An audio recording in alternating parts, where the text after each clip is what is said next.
যারা ঘরে বসে থাকিনি যখন সময়ের ডাক এসেছে, তারা প্রত্যেকের নায়ক।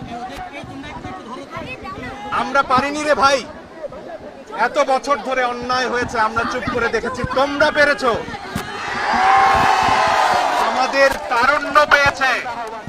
নজরুল বহু আগে বলে গিয়েছিলেন, বৃদ্ধ সাবধানী হইতে পারে না কভু তোমাদের নেতা। তোমাদের মাঝে আছে নেতা, তোমাদের মাঝে আছে বীর সব্যসাচী। বন্ধুরা, এই মঞ্চ থেকেই আন্দোলনের পরবর্তী সব কর্মসূচি ঘোষণা করা হবে। এই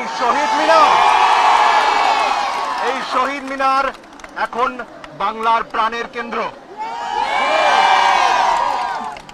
আমাদের নেতারা আলোচনা করছেন, আমাদের সমন্বয়করা আলোচনা করছেন, তারাই আমাদের নেতা, তারা সিদ্ধান্ত